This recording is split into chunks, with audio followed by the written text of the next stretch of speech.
So is this the end of the road for Shinzo Abe? This Prime Minister has resigned before for the same reasons, health, and then made a return. It's not for nothing that he's called the comeback kid. Now he's 65 years old. As he exits office, he's leaving behind a rich legacy and a special one for India. Shinzo Abe has been India's friend. He has backed India on global platforms and joined hands with India in developmental and strategic projects. Here's the story of Abe's relationship with India, complete with a Ganga Aarti.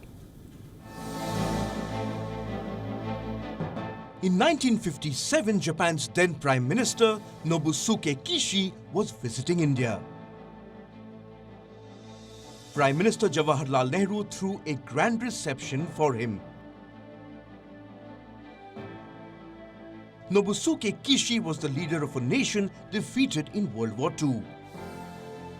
He was touched by Nehru's warm welcome. After returning to Japan, he narrated his experiences to his young grandson Shinzo Abe, who many years later recalled the episode before Indian parliamentarians in New Delhi. Prime Minister Jawaharlal Nehru brought my grandfather to an outdoor civic reception at which tens of thousands of people had gathered, introducing him to a crowd energetically, saying, "This is the Prime Minister of Japan, a country I hold in the greatest esteem." This is a story I heard as a little boy from my grandfather. As the leader of a defeated nation in a war, he must have been very much delighted. That story drew loud cheers from the audience. Shinzo Abe established an instant connect with India. But his plans to expand Japan's relationship with India had to be delayed. Abe's first term as Prime Minister ended rather abruptly. He resigned within a year due to health reasons. He returned in 2012 and encouraged deeper ties with India.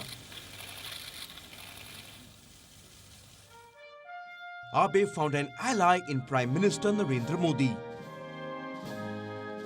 In 2014, he began focusing on building a strong relationship with India, Australia and ASEAN nations.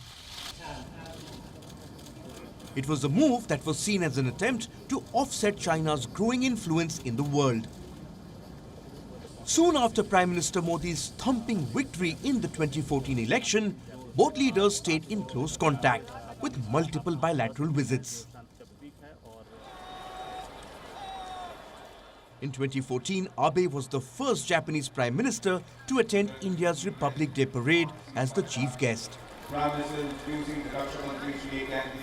As Prime Minister, Shinzo Abe has visited India 4 times.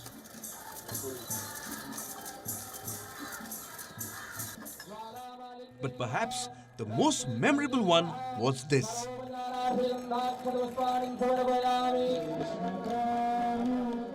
In 2015, Abe visited Prime Minister Modi's constituency Varanasi to witness the Ganga Aarti.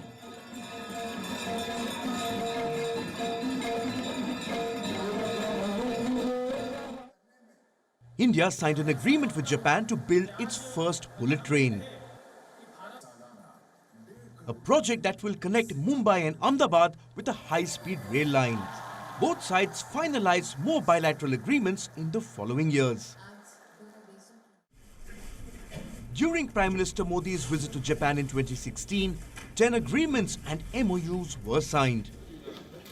And in 2018, 32 agreements were signed during the Japan-India Annual Summit. Direct investment from Japan to India has gone up from a little more than $2 billion in 2014 to well over $3.5 billion in 2018. The two countries are expanding military cooperation. India and Japan are supposed to hold a virtual summit next month, where both leaders were supposed to sign a key military logistics pact.